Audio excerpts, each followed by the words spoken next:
Hi everybody, welcome back to the channel. If you're new here, my name's Paul Reed and I'm a professional photographer. I love monochrome photography, but it doesn't just stop there at monochrome photography. There's different categories of photography. I would prefer to be just called a photographer, but there's kind of different types of photography which are favourites of mine, which I seem to take a lot of. And those are street photography, portrait photography, and then what would be known as fine art photography. I don't know why it's categorized as that, but whenever I'm doing things like the Time Traveller series,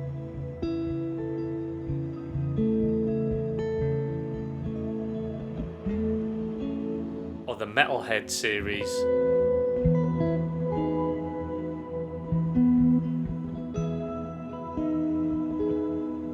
that would be known, if I was to go into a competition, as fine art photography. What I want to concentrate on today though is street photography.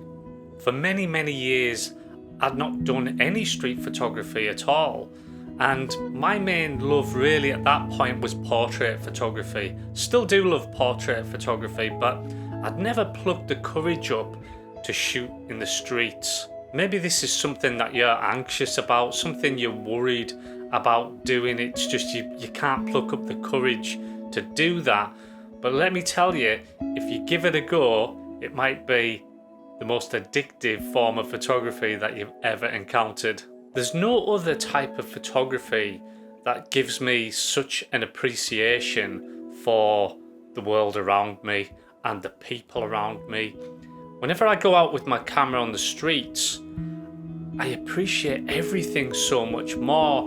I'm looking and noticing so much more than if I didn't have a camera with me. It's a bit like if you've got a dog and you go out and you walk the dog. You wouldn't necessarily have went out for a walk unless you were walking the dog. And and that's seen as such a healthy thing. If somebody's got a dog and then that gets them out walking. Well, street photography is like that. If you've got a camera, it gives you a reason to get out there into the thick of it. Street photography gets you in tune with the people in the streets. And whenever you're in tune with everything which is going on, you notice so much more. Even just expressions on people's faces, you notice, and suddenly there's an opportunity for a photograph.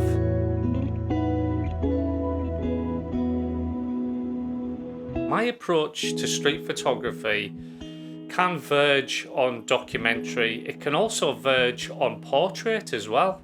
Some of it verges on urban landscape or architecture, but it all is street photography.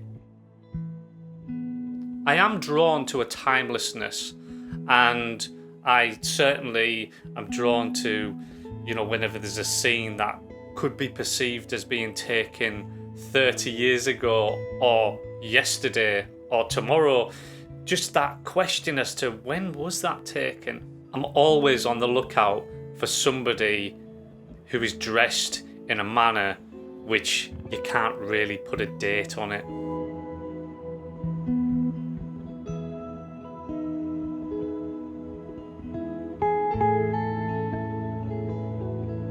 I love the random nature of street photography. I love the fact that you could just go out and come back with nothing.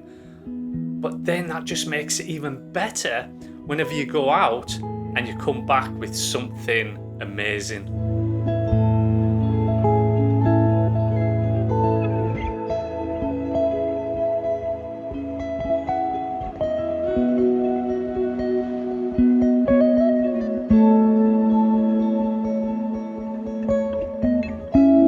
I'm a big believer that photography should be open to interpretation. So I love whenever people tell their own stories with my street photography. I don't put like a big description as to what's happening here. I think the best way with photography is just put the photograph out there and let people have their own emotional connection with that image. How amazing is it that as a photographer As a street photographer, you get to capture a moment, to freeze time, and then have a print of that moment.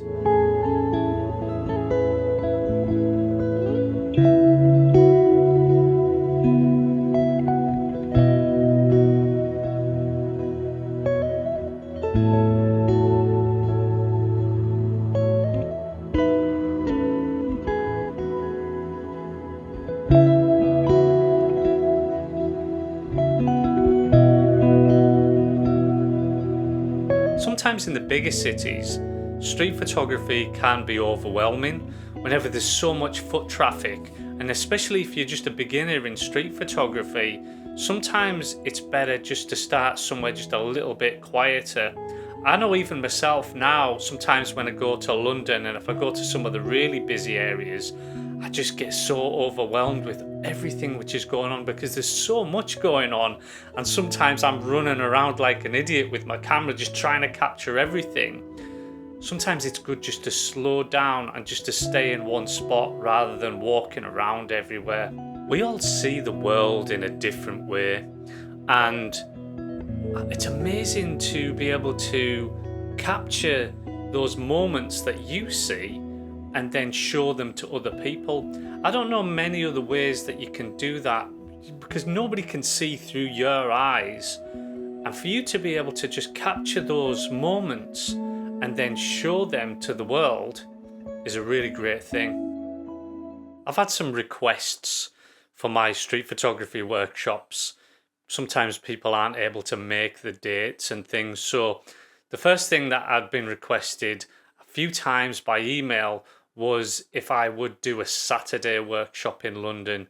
So here's the date for a Saturday workshop in London.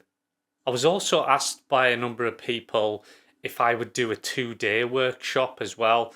Sometimes people are traveling into London and, you know, it's just not enough to have just one day. So I've actually put one 2-day workshop on in London again, and that's this date here.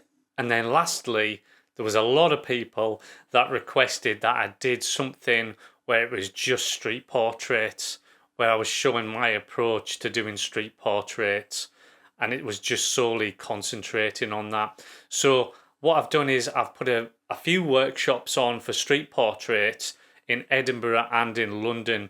So if that's what your thing is, then these are the dates for those. So last week I was talking about Dave Payne, who has got an exhibition coming up. He's just won a competition and he's got some fantastic monochrome work. There's nobody else that I know who is out there every day and just putting in the legwork every single day, just chasing the light and looking for those monochrome images. Here's Dave. Hello, black and white photography fans. My name is Dave Payne, coming to you from Japan. My personal photography journey began 40 years ago, but I didn't really get serious until 2017 when I got a Nikon D750 while living in Thailand. Since then, I've shot a variety of cameras spanning micro four thirds and APS-C formats.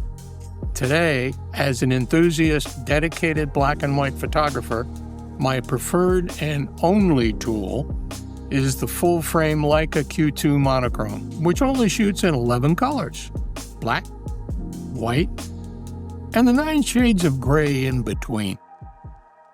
I chase light, shadows, and contrast daily while shooting in my favorite genres of architectural, street, and conceptual works.